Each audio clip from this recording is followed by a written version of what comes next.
Discuss Strange New Worlds Episode 6. After that, we'll do a quick little dive into Kenobi Part IV, and then conclude tonight's episode looking at the latest episode of the Orville. All this coming up right now on The Writer Brother.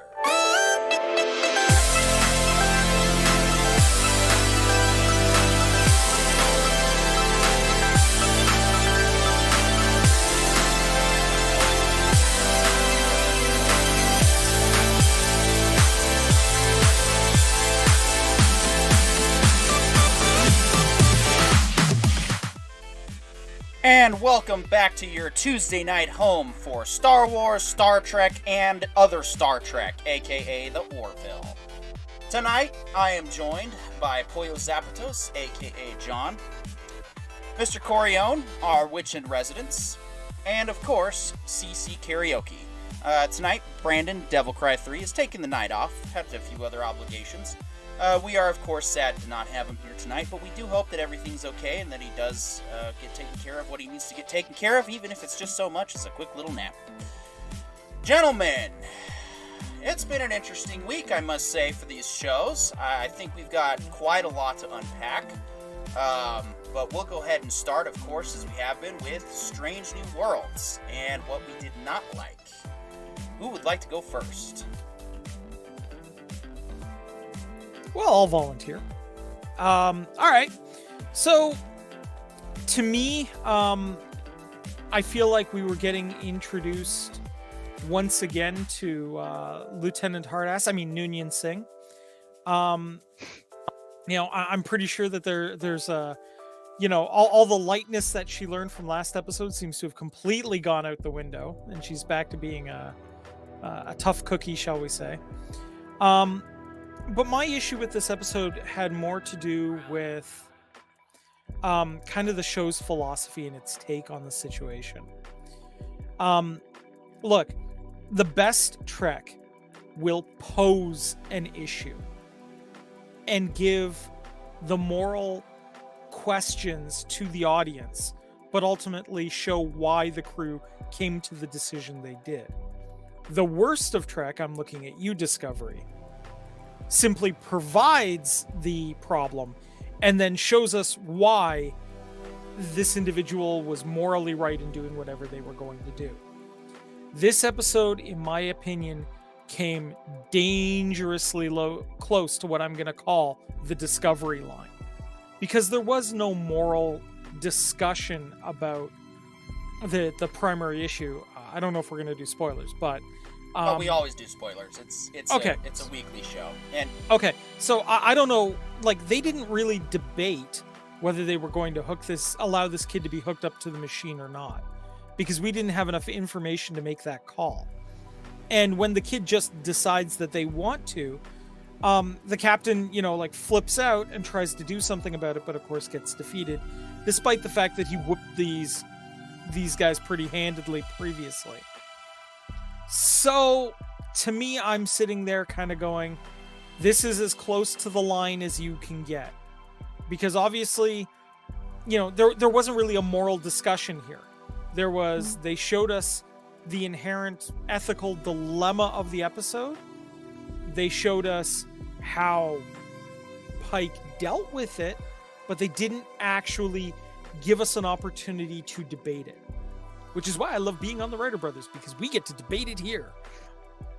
Yeah, but absolutely. Otherwise, it's really interesting. I wouldn't say necessarily. I don't remember him fighting them before they hit him in the head. He fought with them when the one of them ran away, but he didn't. I don't remember him actually. Well, he took going down hand to hand with any of the Royal Guard. He took down the rogue Royal Guard pretty handedly. No, she did. He tackled. Remember, she got him, or he.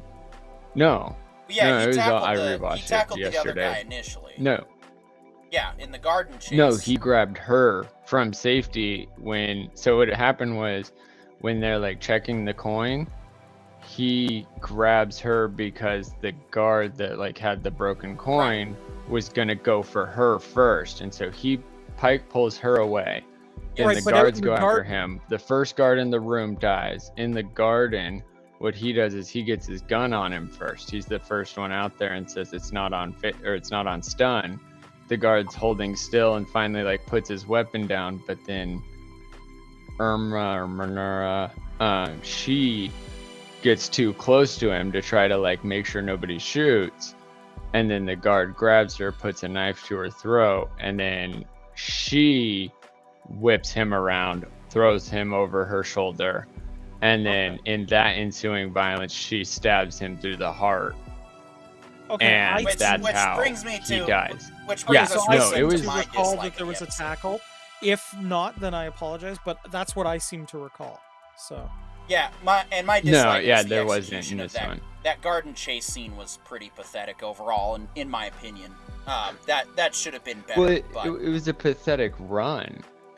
I mean, to me, it was like a lost situation. He never expected to get caught, and so when he ran away, he ran right into the worst place possible, the castle garden. Oh, what are you gonna do? Stay in the castle and get more in the castle? And so he kind of was hoping to get away with it, but then for some reason she was skilled enough to best him, who he's supposed to be the best in the guard. Right before Pike tackles him for no, Pike never tackled him. Yeah, yes, he did. I watched it twice. He tackled him. Okay, so did he? All right. But anyway, he might have tackled it was him just at bad one execution though overall with that chase, because there was so much. It was oh, he's getting away. Oh no, and then we stop him, and then for some reason Pike holds him and goes, it's not on stun. Why? That's never brought up. But the that's arresting. Yeah, the kill setting to me felt like overkill, especially for a Starfleet officer. Not overkill, except John, for the fact that the kill. one, the dude, well, I mean, yeah, kill. Yeah, you're telling me you can't overkill. pop him in the face with the stun setting? Come on.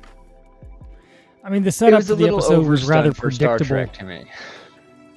And I felt like what followed was as predictable. Like the scene where she ended up stabbing. It was I saw that before it ever happened. It's because of the setup. It's this ship's under attack, and they're going to save the ship because that it's their moral obligation, it's their duty. That's fine.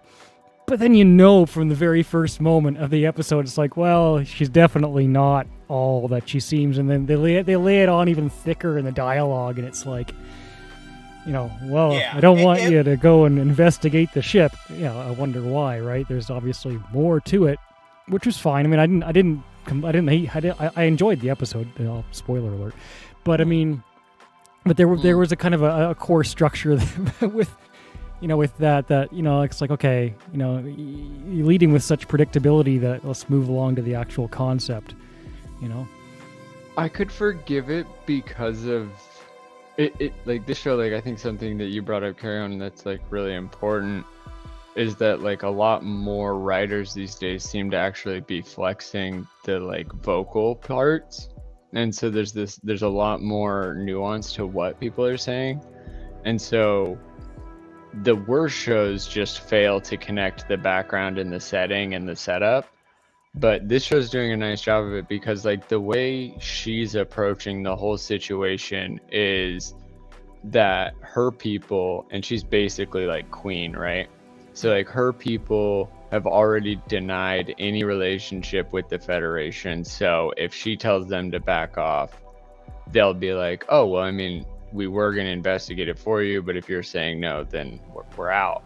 Yeah, and I think I can... And that's why, like, to me, it came off natural. Like, it really came off like a queen talking to a captain, and her just, like, assuming that the Federation was offering to do the detective, rather than being like the show, you're right, Karen, it does, thread the needle, because, like, even the scene with the kid at the end, I just want to get like my points because like I agree with everything you guys have said so far, so I'm not going to actually go through a list of repeats, but like I think that when the kid approached the chair, like at first he was like, I might go with Pike, but then once Pike went down, the kid like was already in the chair, and so like of his own volition, which to me just felt like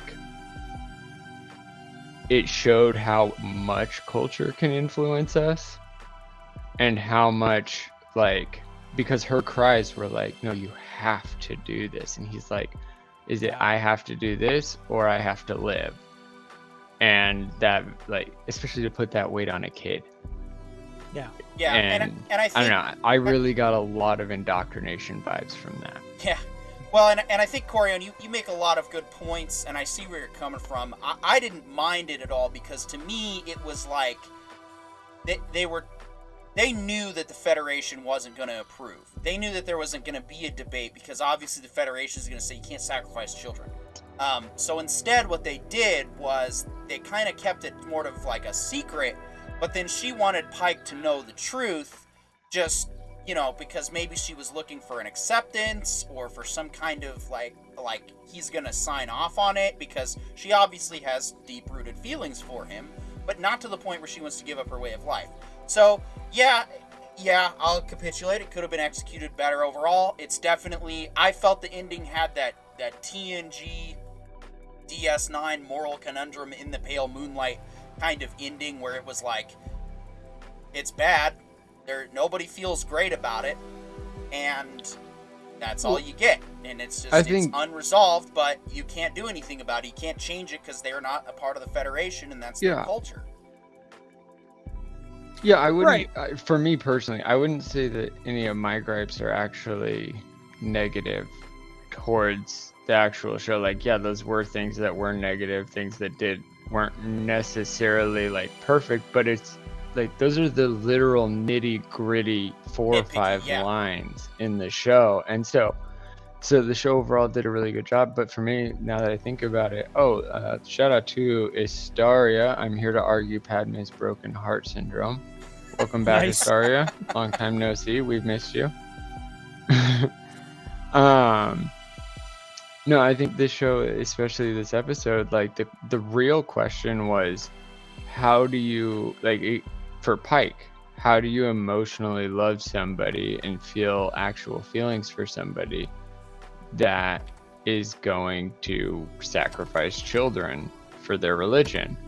Like, it was more of an emotional question, because like the Federation really did seem to need a lot of the technologies that this planet was offering, and Pike was like, no, they're child murderers, we're out.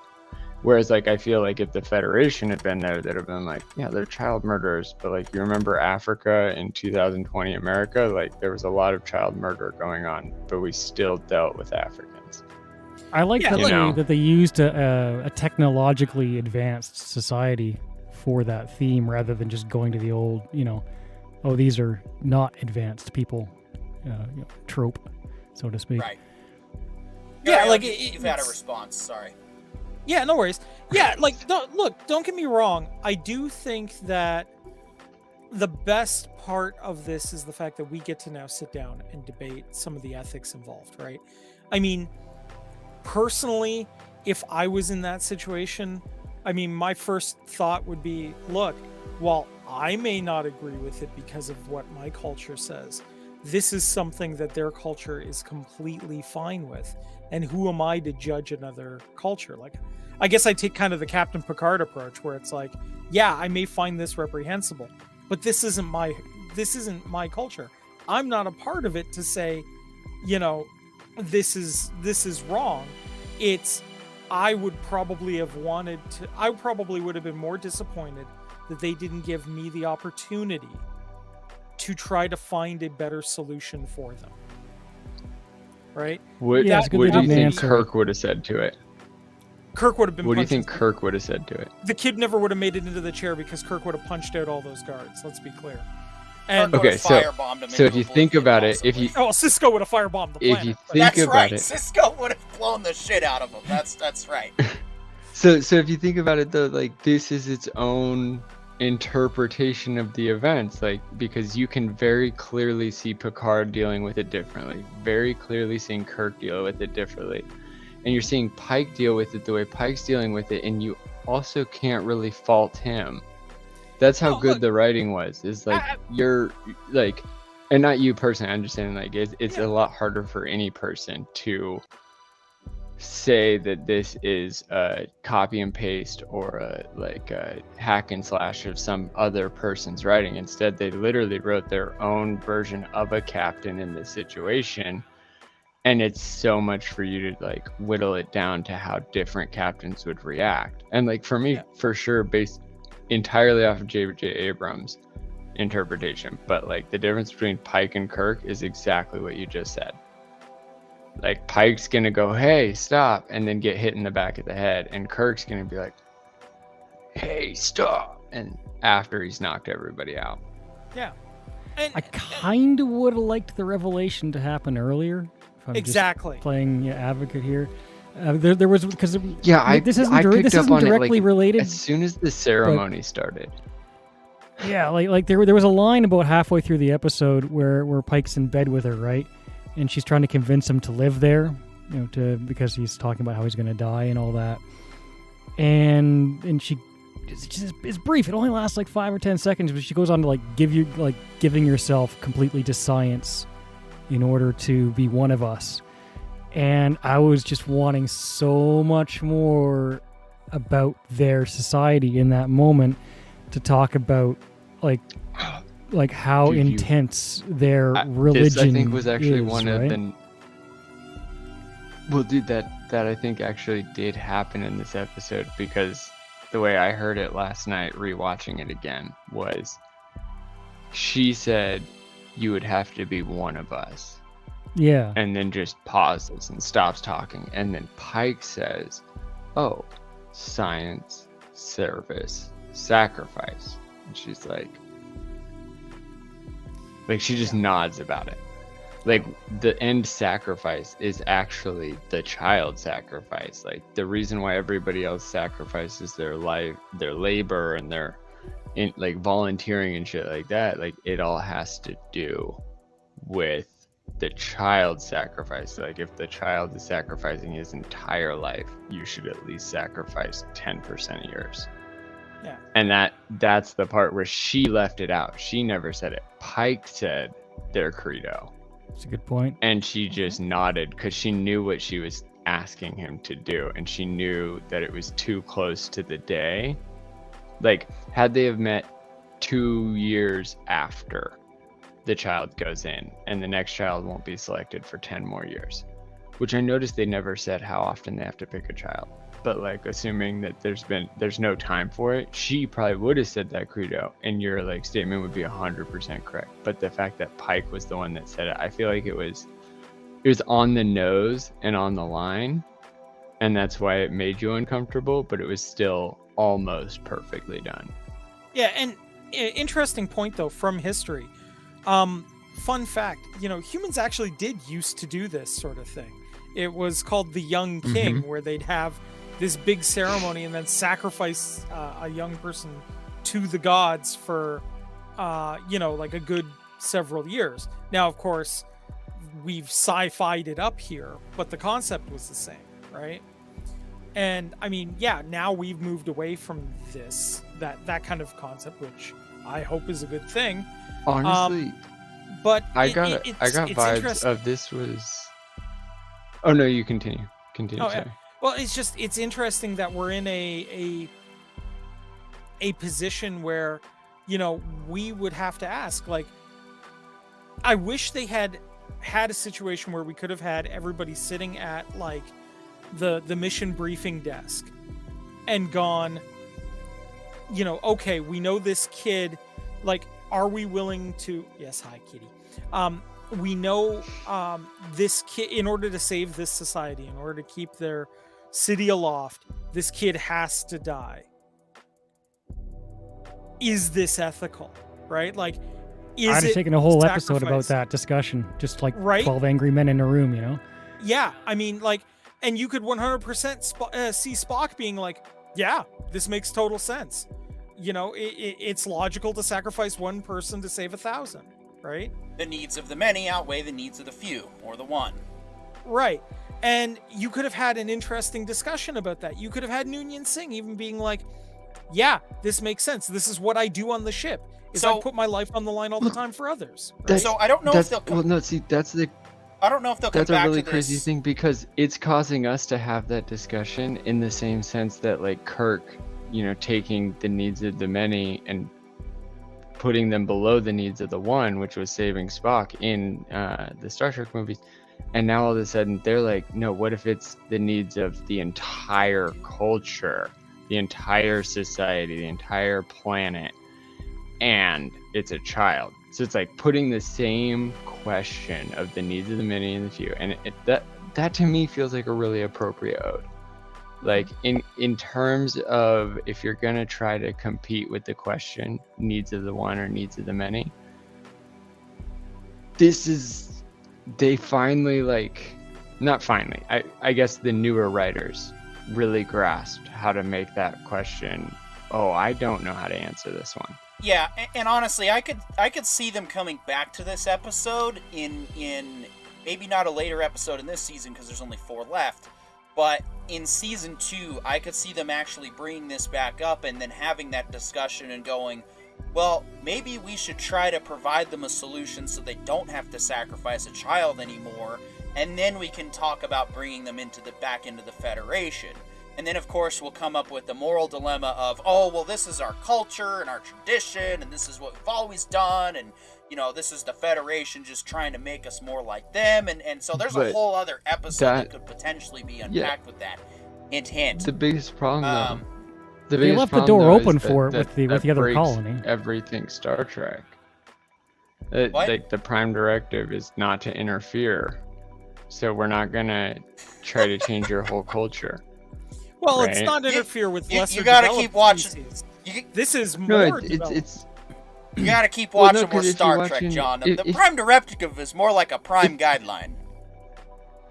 But if you watch TNG, there's very many times where, like, the main reason Picard doesn't do anything, or the only thing he does is minorly provide people with information, like, it's because the Prime Directive. And the way I see Pike is, and supposedly the way the series started, is this is, week 1 or week 2 of, well, I guess week 5 of the 6. Prime Directive being the new directive. Oh wait, yeah, you're right. Well, no, because episode 1 is when the Prime Directive became the Prime Directive. Originally, it was they're actually going General Order 1. Yes.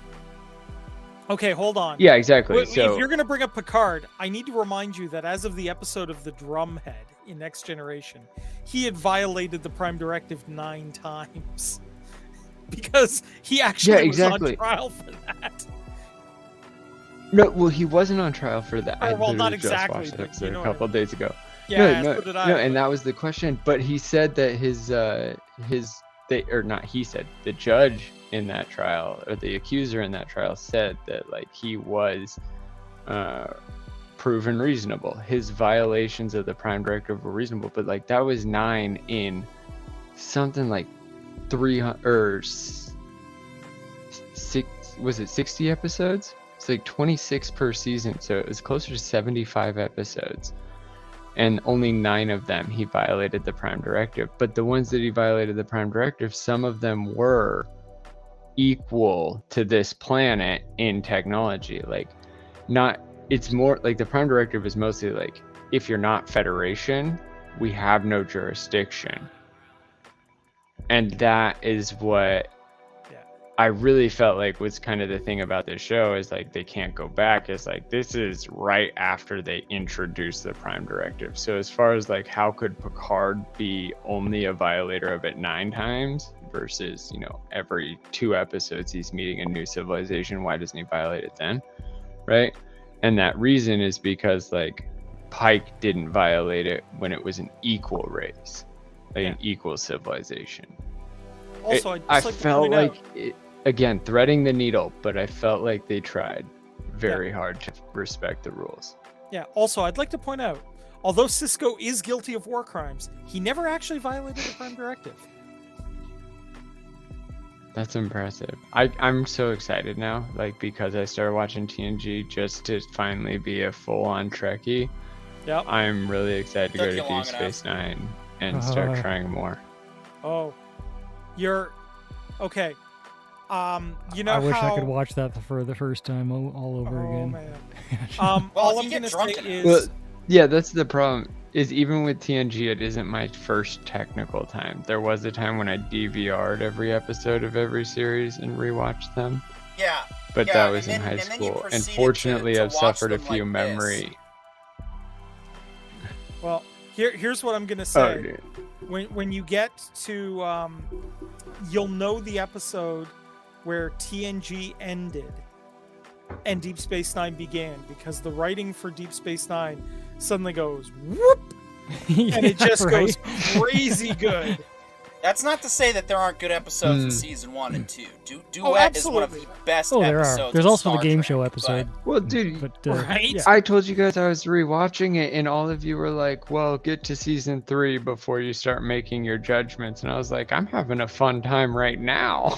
They yeah. aged like wine. Good. Yeah. Season 1 and 2, because of the crap that is Discovery, has been aged like the finest of wines. I will grant you that. It's Chateau still Picard. not As good. Well, no, it's not so much that it's aged like fine wine. It's that like, my taste, and like I finally like put up the blocker of like, don't judge the visuals, judge just the verbs, just the acting, just the people, because the visuals are terrible. It was made in the 90s. It's bad. And John, I'm never gonna ever same, say it's good. The same principle Dude, exists Data with sparkled, New Trek. and the same Trekkies got mad at Edward for being a sparkly vampire. Like, y'all have no ground to stand on. And that's what I mean by the visuals. It's the outfits and the costumes. They're pretty Babylon bad. But as 5 far as as well. like, now you know the casting is phenomenal. Like, But- the people I might have brought are up a point real, there. and they're real according wanna even review? to the 90s. I haven't seen Babylon 5. Okay, here. Okay, we're gonna get you an education.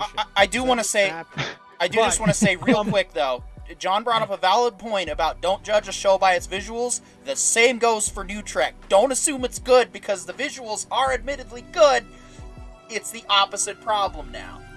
Yeah. I mean, Now, I here's what I'm would gonna point out the say. New Voyages had better visuals than the New Trek shows. Okay, but here's what I'm going to say about Babylon 5 in defense of its visuals. Yes, the CG that they were using is very dated now, but if you've seen Lost Tales, you can see what they could have done with the visuals. And if somebody were to do a remake of all the CGI in B5, I mean, the clothing... I'm while- totally up for that. Yeah, while the clothing looks a little farcical, possibly to us, I could see it being a fashion trend without too much problem, right? Yeah, It's the CG that's the my issue, problem- and that can be upgraded now. We might want to talk about Babylon 5 more at length another time. Yeah, I would have to watch it. Yeah, yes. For a whole series of talks about that. No, my biggest issues though is like it's the same as like if you go back and watch Die Hard. Like you compare and contrast, the hairdos are terrible. A lot of the mannerisms and shit, like it's old. There's certain things that make it's like dated, watching yeah. your parents be kids. It makes you kind of uncomfortable.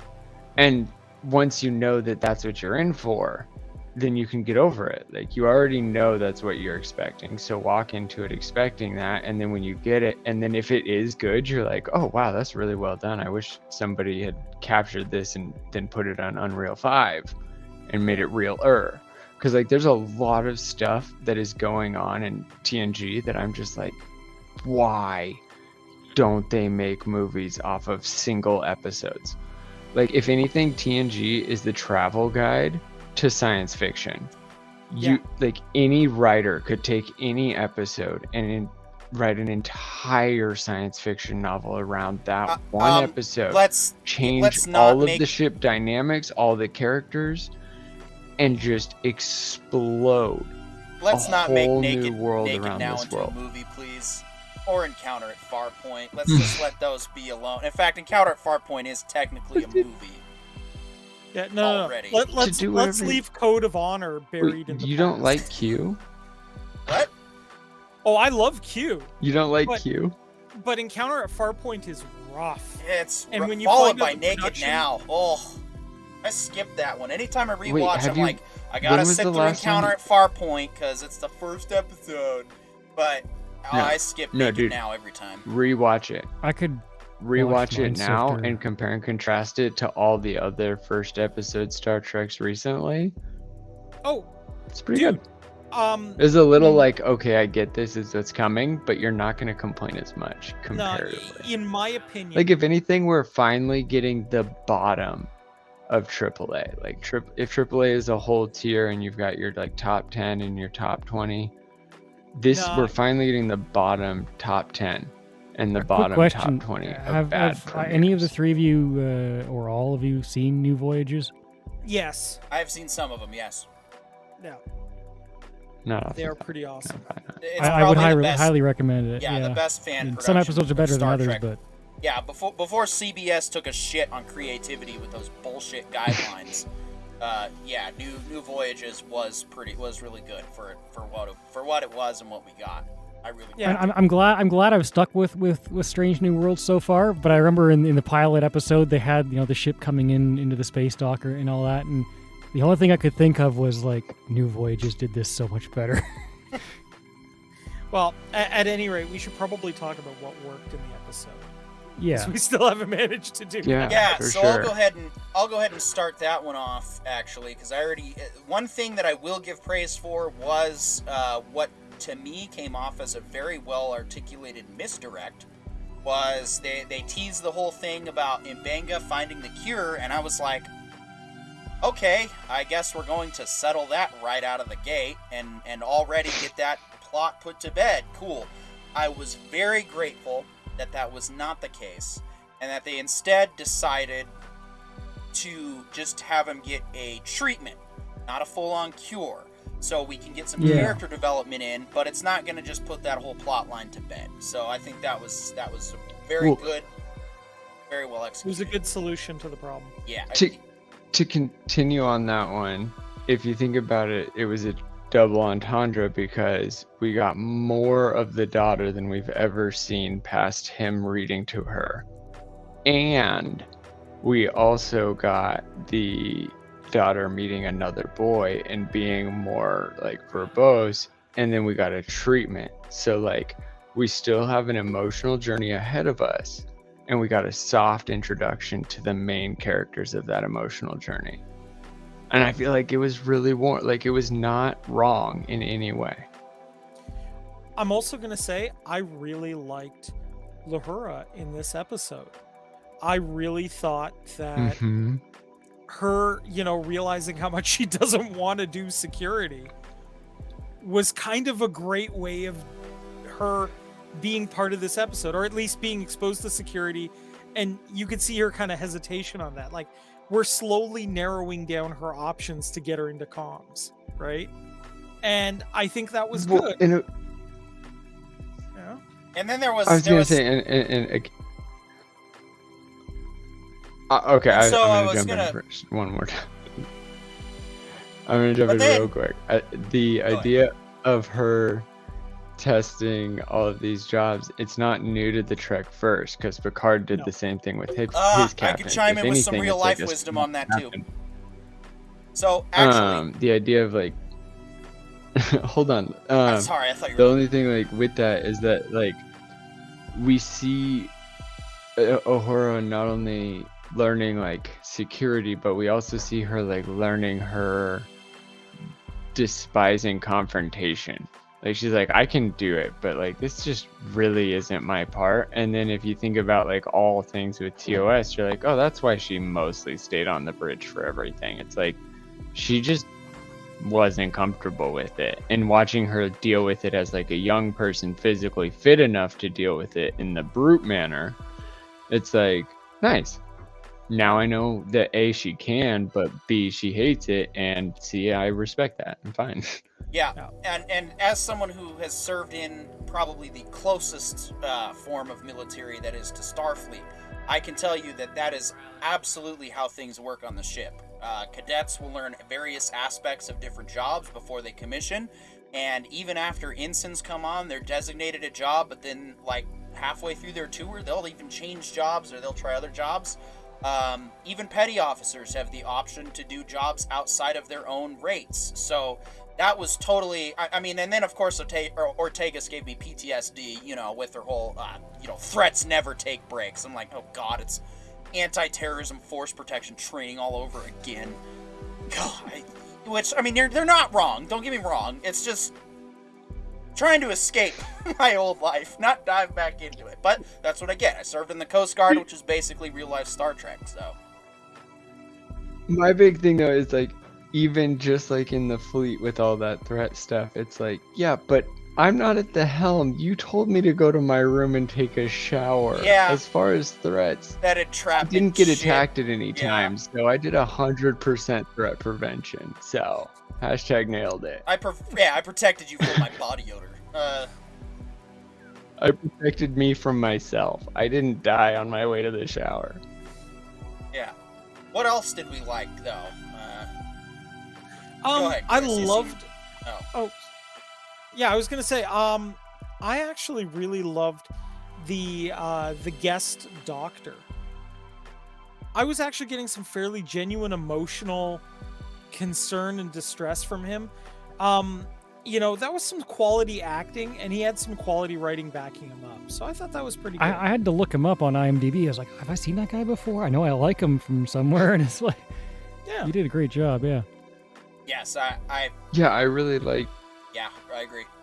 I liked everything about him because, like, A, his dilemma was just real. And then B, like, his still respect of the culture. Like, could you save this girl?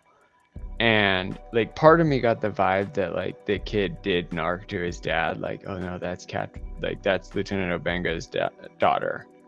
The patient, and that's why he said, oh, I want to talk to you. And his professionalism felt professional, like as a doctor. Like, this is one of the rare times, especially when you compare and contrast it to TNG, where like the doctors feel like actual doctors. Like they're all talking technical speak. When Spock walks in and says everything he says, when the first servant is talking between the four of them, they're all just like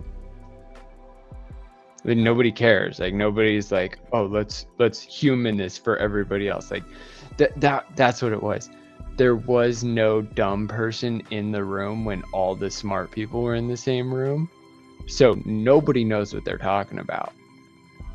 And they just said, fine. I love that. If you're a writer and you can do it, and you can set your characters up to be those kinds of people, and then you can set that scene, I don't care if I'm an idiot. Like, as an audience member, if I don't understand anything about quantum relay and subspace transmission time delay, darn. Subspace. I'm also That going to was say, his- yeah, I'm also going to say this. There's a great scene in the movie, The Martian, where the Chinese have realized that they can actually help bring Mark Wahlberg's character, or not Mark Wahlberg, but bring Mark Watney Matt home, Damon.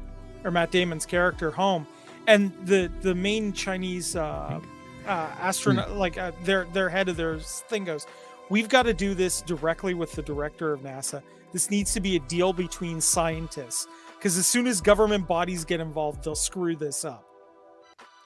And I'm like, that is exactly what happened here. Was the two doctors figured out a way to make this work between the two of them, because if they let governments get involved, this was going to get screwed up.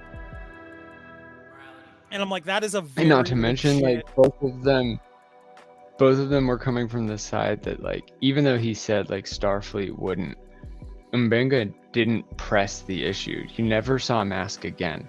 He just said Starfleet wouldn't do that in terms of medical emergencies like this. And he was like, maybe I can just pitch him the treatment. Because, like, theoretically, the way I saw it is like him getting a treatment versus a cure was more of like, yeah, they could develop the cure in like 6 weeks down there, starting with the treatment, see how that goes. 1 + 1 cure, right? Like, their version of math is, it goes from like addition and multiplication to super differentials and stuff like that in a second, right? But like, that's not what he could give the Starfleet officer. That's not what the Starfleet officer could acquire. And it's not like the Starfleet officer could do the math that comes between treatment and cure, because he's not studying with those professionals. Like, that's what I mean by, like, they actually like respected the differences in technology. Not to mention the other ship just blew up with one lowest setting phaser. So like, they're like expert doctors and just horrible in armament. That's actually how the Vulcans were to start as well. They were mostly explorers, and that's actually how Enterprise kind of starts as well, which is what really makes that show very nuanced and fun to watch. So yeah, it's not that it's not that unrealistic to find a civilization that, especially ones that obviously, even though they're not a member world, I think they reside within Federation borders. And so it's like, well, we don't really need to worry about a military because those guys have got it taken care of. And all we got to do is send a distress call, and they'll come save our dirtbag asses. It definitely just said give it a little they're shade to our closer to European friends. unexplored space. What? It definitely said they were closer to unexplored space. Right. They're Like, probably like on the They border. may get but enveloped soon, but not even close. it's not that unrealistic to have come across a civilization that probably doesn't have the greatest weaponry, at least conventional weaponry. I'd also assume that since they're more focused on science, they probably have some bioweapons in the vault just in case.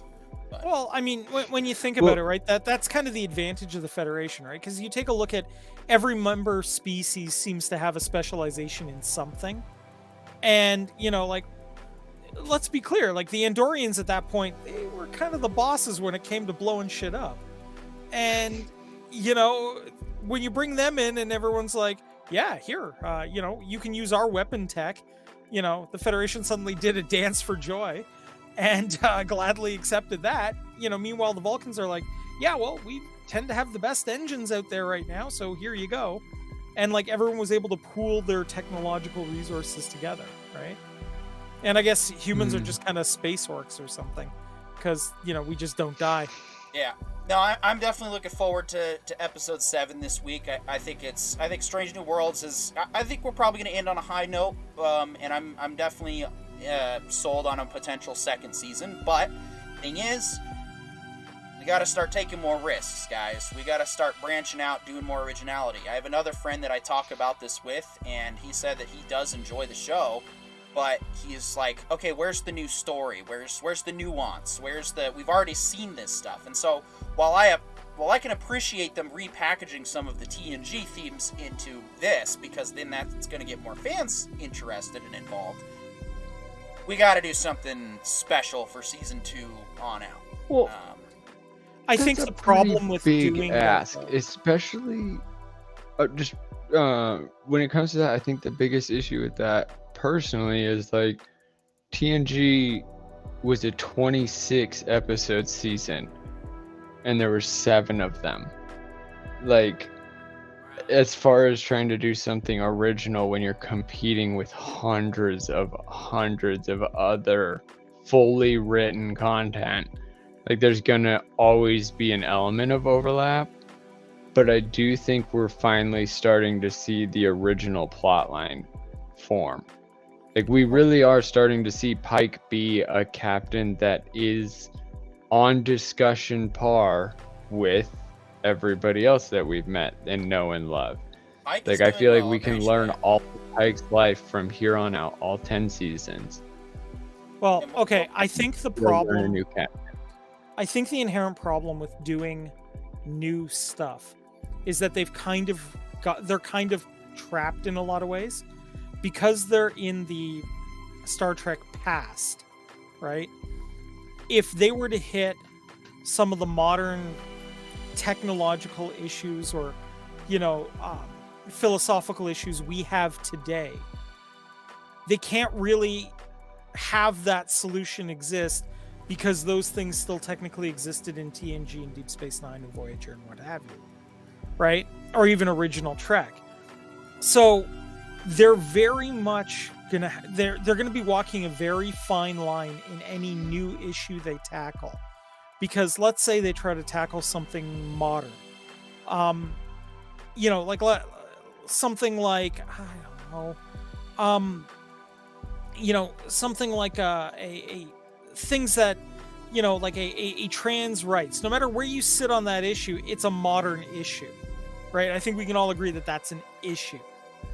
Now, then the question becomes, well, why did this never come up in Deep Space Nine or Next Gen or TNG, even OG? it did.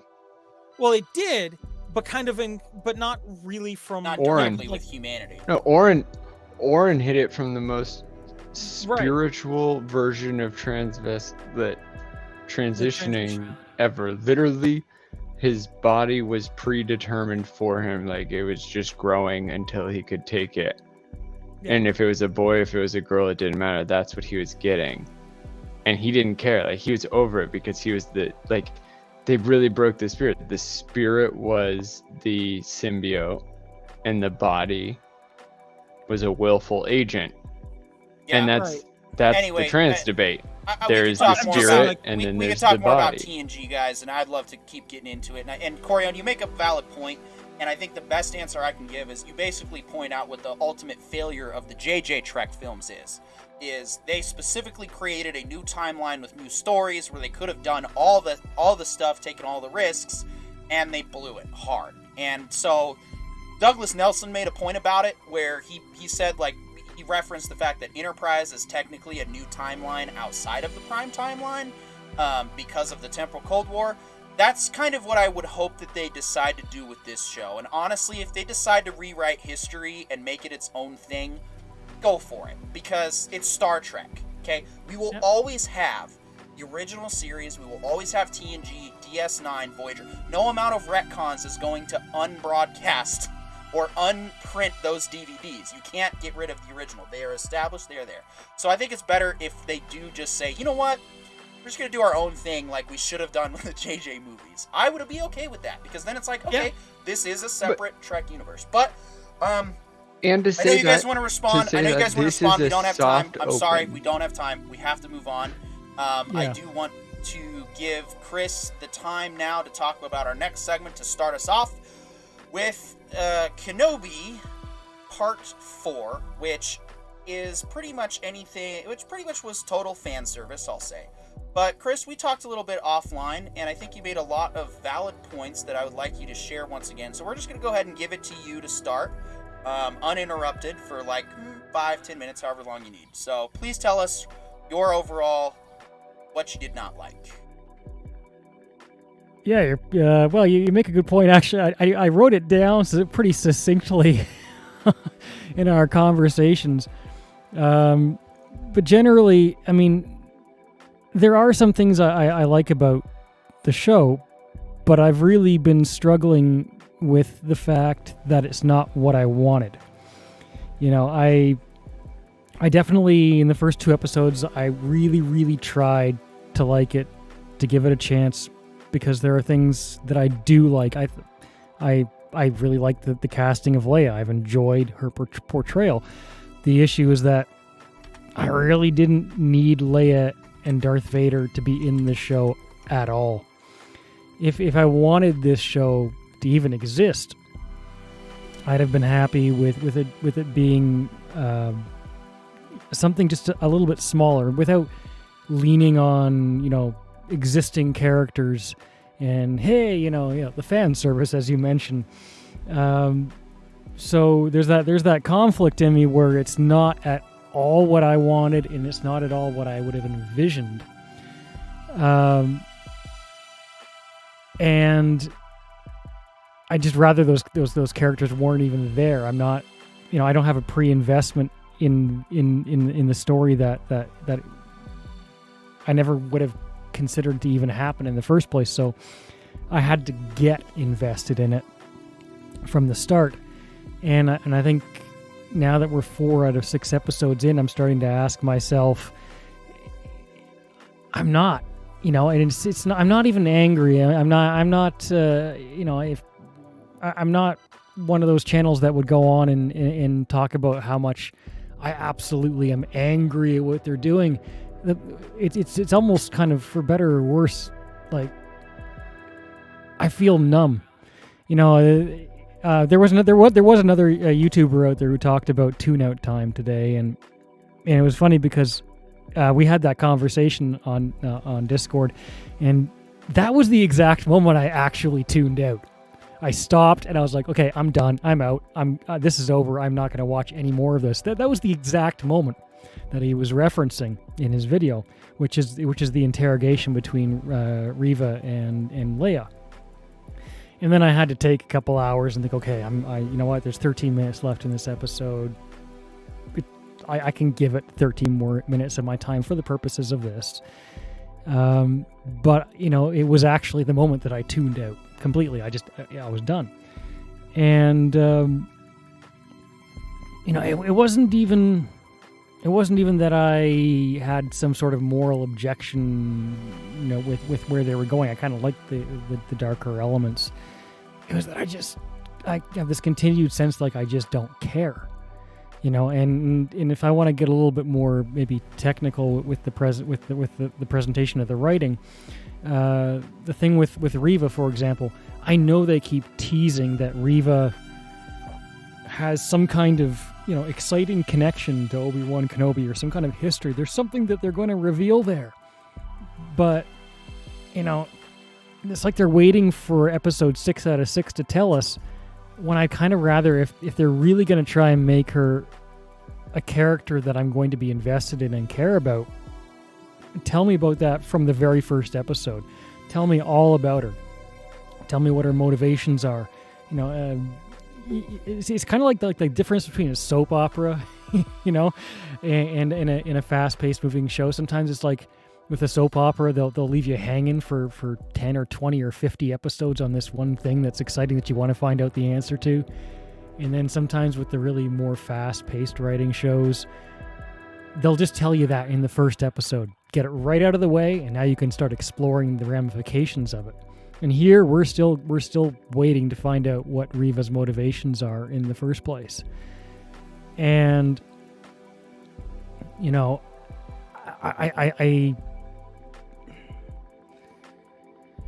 I can even get with Obi-Wan being less than himself. I know there's a conversation out there like this is the Last Jedi all over again, and that kind of makes me laugh a little bit, because it's kind of like I have a little bit of PTSD, so to speak. I don't want to make light of the condition, but I've definitely been I was hurt emotionally by that movie.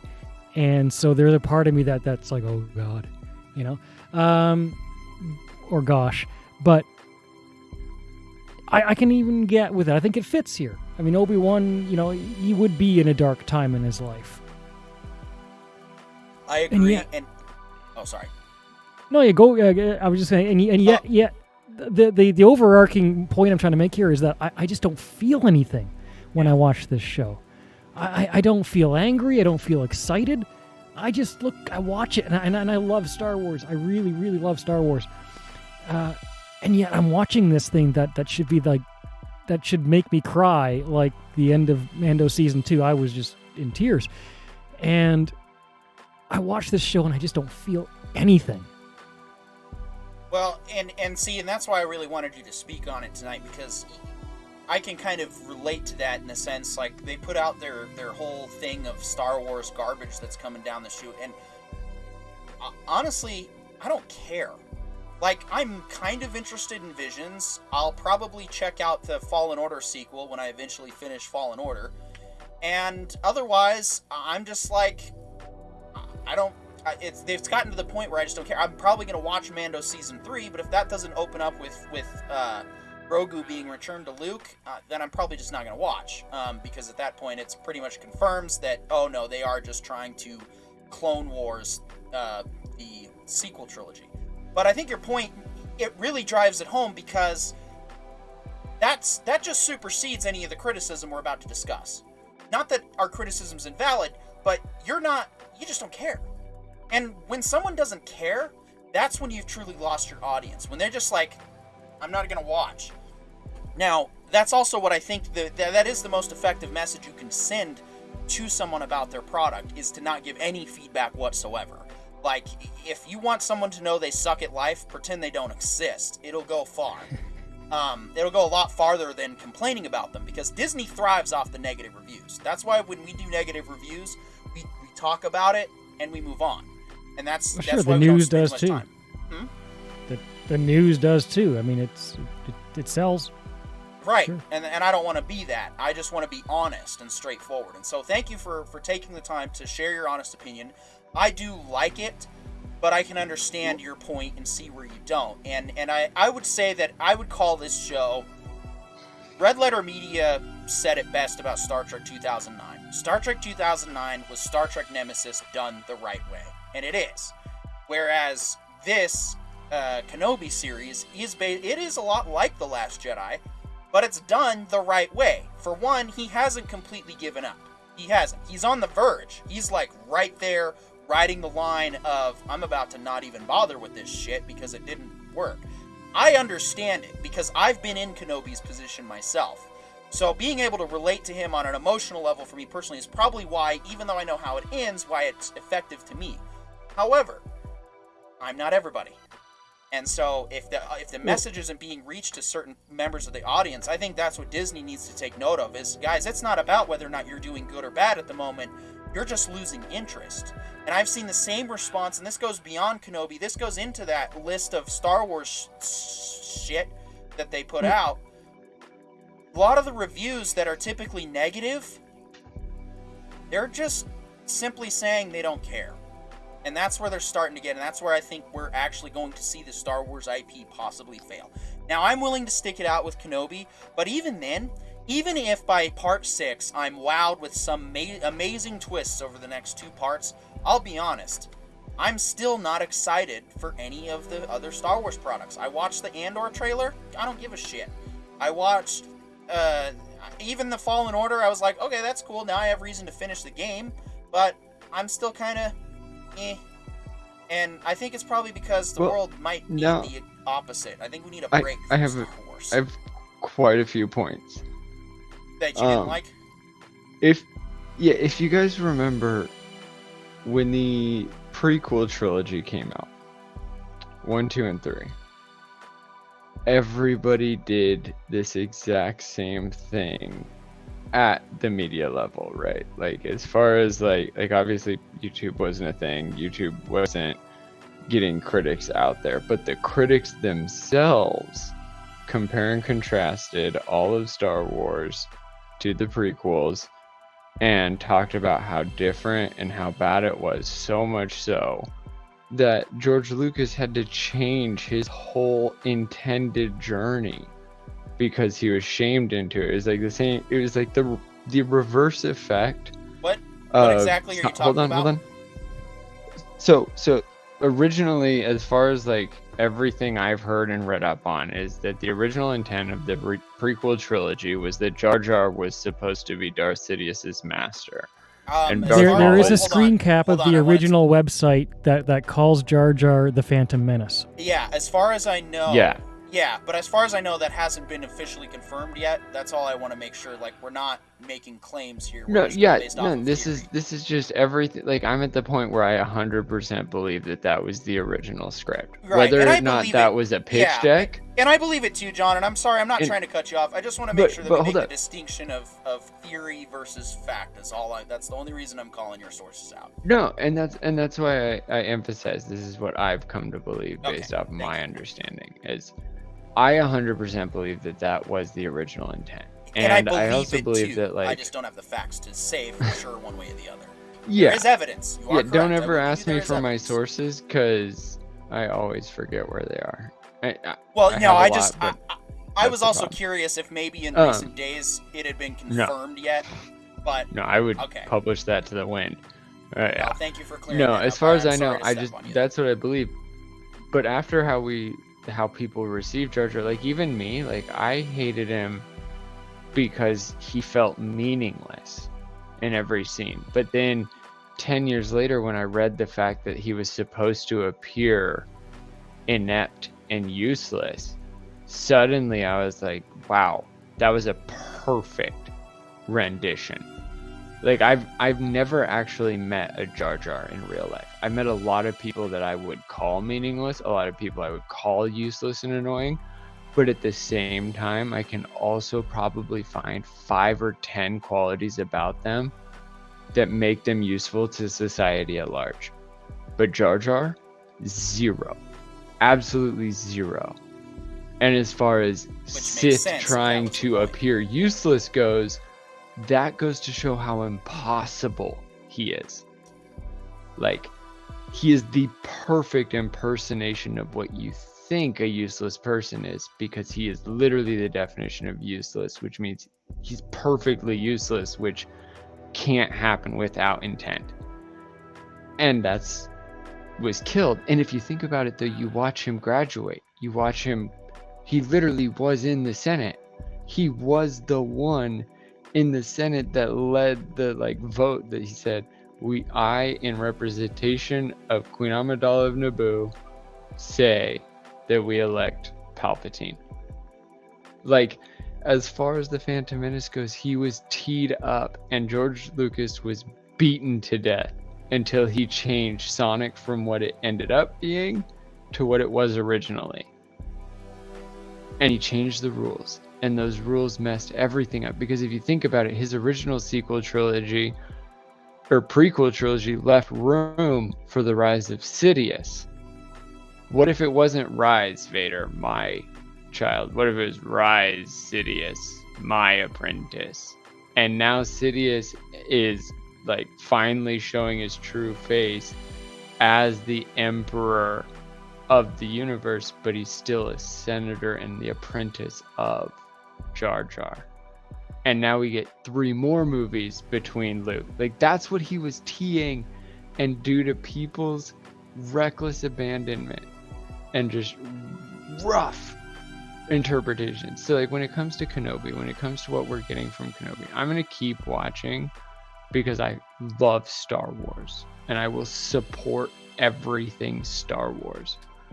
But then I'm going to come on this show and I'm going to call a turd, because that's what it is. This is the worst of Star Wars, and it needs to be documented as the worst of Star Wars. It's up there with Boba Fett. It's up there I'm with not The giving Last it- Jedi. It's up there. Yeah, I'm not giving In order of worst, I don't it goes agree. Boba Fett, Last Jedi, the third of the sequel trilogy, the first of the sequel trilogy, Kenobi. No, and I that disagree. is The my writing opinion. has at least been above the sequels and the prequels, but I definitely I'm saving final judgment for the last 2 parts, so I'll just say that and let you continue. My biggest problem with this is that it's a cockamy of emotion, and I choose that word specifically because it makes no sense. Well, I think, and you I go share from no, hold up. You go from desert planet warrior PTSD veteran who looks and acts exactly like what you would expect 10 years later from a desert warrior PTSD veteran, right? Then suddenly it's Coruscant 2.0. Then suddenly it's Desert Planet 2.0. And then suddenly it's Sith Empire world. Military base. Underwater Naboo thing. Did you read my cockamamie. Reddit theory by chance? It's a discongruent mess. What's that? Did you read the theory I posted on Reddit? No, Okay. I'm not on Reddit. Then you know what? I'll share it real quick, and maybe it'll change some minds. We'll see. So the theory that I basically did, to quickly summarize, is I've been watching this show, and I picked up on something. It's going back to, you brought up the Darth Jar Jar theory. Well, there's a theory out there that Star Wars is written as a poem. It's poetic. Each of the prequels and the prequels and the original trilogy complement each other poetically. And so that thought entered my mind watching Part 3, or after watching Part 3, I think the second time. And what I determined was, I think that the show, first of all, I think the show was supposed to be written as a movie, and what we're seeing is kind of a stretched out version of that, so I think that's part of it to play. The other part is I think they got too focused on the artistic storytelling. Kenobi is written as a poem referencing the sequel, or the prequel trilogy and the original trilogy. Episode 1 takes place on a desert planet. We see Skywalker's kid imitating his pod racing, and whereas a majority of Episode 1 took place on Tatooine with a pod race. So we kind of have that happen here. Part 2, you mentioned Coruscant 2.0, takes place on a city world. We actually see a clone veteran specifically in Part 2. That's a reference to the Clone Wars. That's a reference to the fact that a majority of Episode 2 did in fact take place on, you guessed it, Coruscant.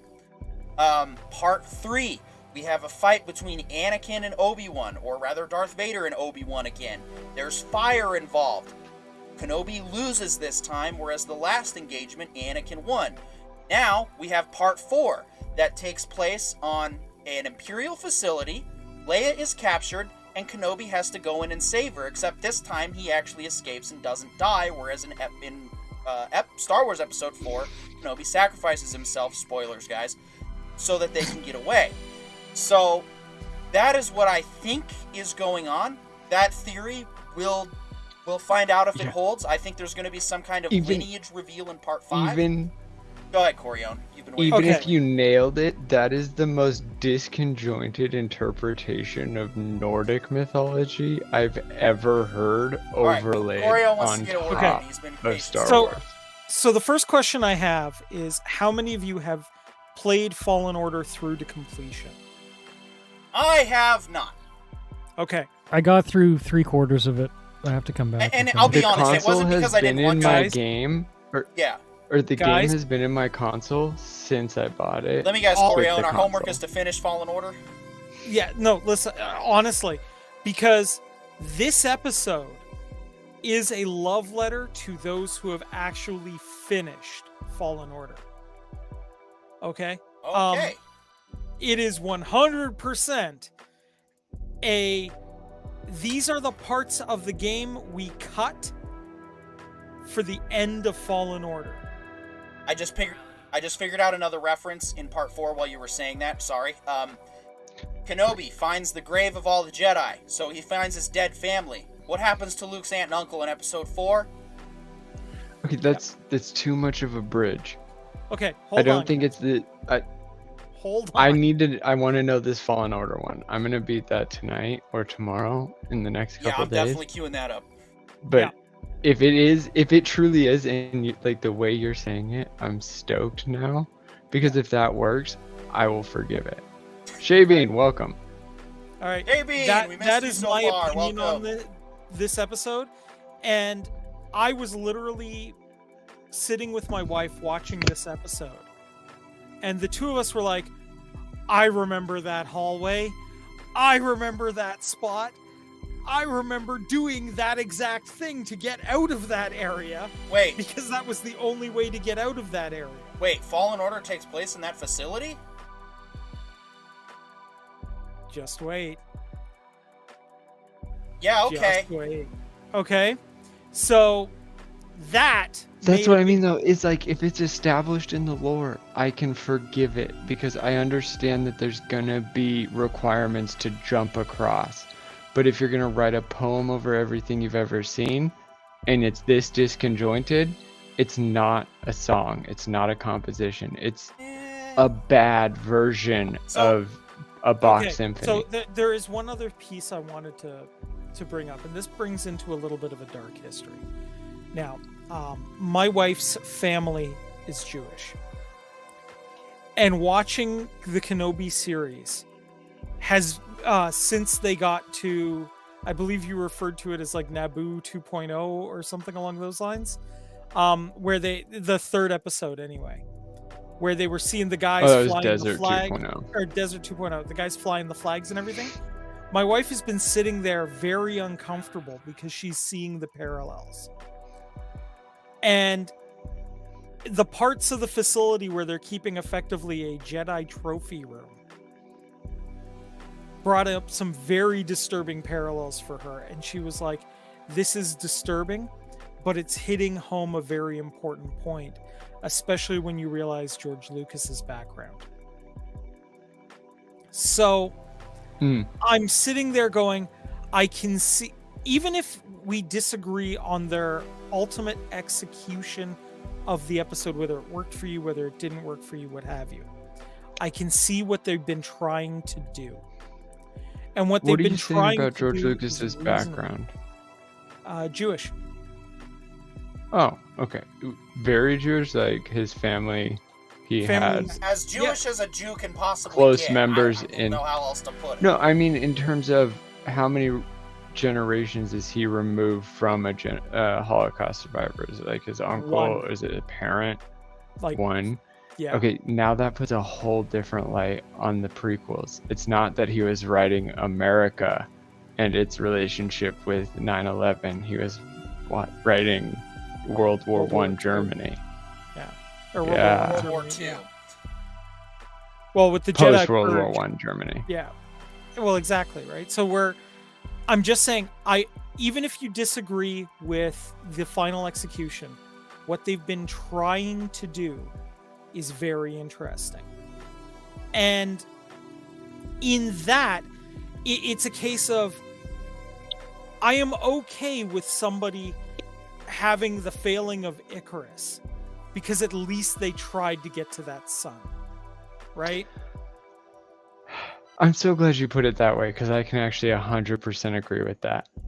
Because, like, for me, the way I'm really starting to analogize this experience is it feels like episode 1 of the series was a full-on sprint to the sun, like, this is amazing, and then it's just been a trip ever since. Like, even episode 2 just kind of felt like a minor stumble, and now we're rolling down a hill. But if you put it in terms of Icarus touching the sun, I respect that, because these writers are literally touching the sun that is Star Wars. Yeah, and that's and why I I'm saving totally respect their fail. fail. Yeah, and that's Right, that's one of my that's my like, big. I'll say, one second. I just want to get this go one for it. thing out there. Yeah. The reason I believe in this show, and like the main thing I want to get across with the show, is I am only ever shitting on the writing and the execution, because the writers and the executioners that try to make this stuff happen, please keep trying. Yeah. But here's where you went wrong, and that's it. It's here's where you went wrong. Go Nothing mean, nothing malicious. Please Yeah. keep making more Star Wars. Yeah, so Chris, go for it, and then I got one more point. I was just gonna say, like as much as I say I haven't been able to feel anything for this show so far, I mean I don't hate it. There's things I like, and if future context can make me really look back on it and say, oh, I'm willing to look back on it. It won't fix all the things that I think maybe were flawed in the execution of the writing, but I can at least definitely see myself looking back on it with more interest in the future, depending on how they actually provide the context, at the very least. Yeah, and I think I think this show should have dropped all at once, and I just realized, carry on. You had another point. Go ahead. Yeah, the one other point is I actually want to formally say, hey, I'm sorry to the actress who's playing Reva. Her acting has gotten significantly better over time. She actually did get a lot better in this episode. So I don't know what happened in the first episode there, but I'm sorry, you've gotten better. I appreciate that, and thank you for doing. I'm gonna claim I never thought she did anything wrong. I legitimately always said that she was a hothead recruit. Well, and she was acting like a hothead and I agree, recruit. and I said this in the first episode too to kind of support what John's saying and give Corione an explanation. I said this. I said the first day of shooting can be rough, and they did a location shoot too, and so like for her stepping in, you can see that in shows. Like it's not a change from one season to another. You start to see episodic progression. John, I'm sure you could back this up watching TNG brand new. You could see like from episode 1, and I think by the time we hit part 6, I think a lot of people are probably gonna feel a little, well, stupid. More comfortable in their role, and they should, because and yes, and she's going to feel, you're right, I agree with you, she's definitely winning me over a little bit more as a villain in her own way. So I'm looking forward to part 5, I'm looking forward to part 6, and we'll just see how this show concludes. But I think we've pretty much hit every other discussion, unless there's anything else we can think of what we did like. Because, I put the what we did like it, but I forgot to mention that smuggling Leia out with the trench coat was so fucking stupid. Yeah, that was terrible. I'm glad it didn't drag on any longer, and they just fixed it right away as best as they could. As far the as water O's too, go, it's like why do you even write that? The water was just bad execution. That I can look over. Special effects, positioning, you get some things mixed up. Making shows in the post-COVID era is a bit of a challenge, so that's whatever. But the disguise was stupid! The only thing about that disguise that I can justify was I want to say it was a Corellian in Han Solo's movie Solo, one of the four-armed dudes, and he was like, I saw you pull your pants up with an extra arm or something like that. And I was like, okay, so there are bulkier characters. That's the only explanation I could immediately, because like when I watch this show, because I love Star Wars, I want to justify everything. So my child brain automatically justifies it till the end, and then my second watch through is where my adult brain's like, all right, we're gonna pick this apart. And that was my immediate justification, was like, we saw a disfigured member of the Empire at one point. Yeah, and like I said, that's probably my main gripe. Otherwise, I loved watching him find his groove. When he had the saber going, using the Force, being Kenobi, I was like, yeah, our boy is back, finally. He found it, and he's finding his stride. And that's why it's not going to be like The Last Jedi. And I do want to say real quick, The Last Jedi... How Obi got his groove back? Yeah. The Last Jedi, I did not mind the premise. Like, when Luke tossed the lightsaber, I loved that. I thought it was hilarious. But that should have just been all for show. He should have been playing the whole, oh, I'm not going to train you. You know, the Jedi need to die. And then he comes out and says, I just wanted to make sure you were committed to this lifestyle. And then he but that, would have already made a better movie, among many other things. Everybody's done their rewrites. So any final thoughts regarding Kenobi before we move on to New Horizons? Yeah, so I want to challenge the Night's Watch and Shadiversity and Shad and Oz and Nathan over there at their channel. They talked about this the very end of the episode, where they go, you're soldiers now. And they were like, that's a really terrible thing to say to somebody who just watched their friend die. And at first, watching their show and their review / reaction video, I was like, yeah, I totally agree, that's a terrible thing to say to somebody. But then after rewatching Kenobi again with the adult brain, it was set up properly. The younger characters, I can't remember who they were at the end, but those 3 people at the end, there were 3 of them, and they were like, we're not soldiers, we're not fighting wars, we're smugglers, we're smuggling people. And at the end, the captain from the Empire is like, no, you are soldiers. And yes, I could see that as being interpreted as shitty, and that's what most people who have never suffered interpret it as. But like when a soldier calls you a soldier despite you never going through boot camp, that's it's a recognition of honor. It's a recognition of respect. And the fact that there was that initial explanation in the beginning of the episode, you know, saying that they don't claim to be warriors, like later on in the sequel or in the original trilogy and in the sequel trilogy, there's people that claim to be a part of the rebellion and they claim to be soldiers in the rebellion, but these kids didn't.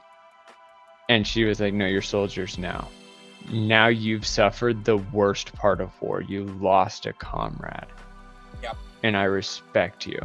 And that was beautiful. Speaking of losing comrades, that'll just bring us right into our next segment, oh so perfectly, and that is, of course, the Orville Episode 2. Now, since we're starting out with what we did not like, I'll go ahead and start. I found this to be the series' weakest episode so far, which, okay, two seasons of perfection, it was an inevitability.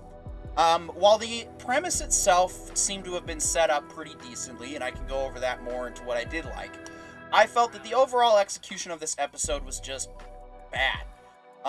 You have Lieutenant Malloy, who is a literal 20th, 21st century pop culture encyclopedia on board the ship, and how it's never come up once about what not to do in a horror film.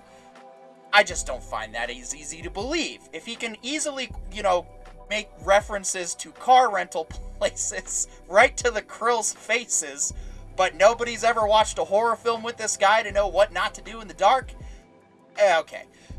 On top of that, it was just more bad after bad after bad, and I think a lot of that was because of the setup. First of all, they're negotiating with their adversary, the Krill, or at least rather a former adversary / possible future adversary. Things are not really in agreement here. So you're talking about agreeing to an agreement with people that you're kind of not really on the same level with. They're letting you through one ship.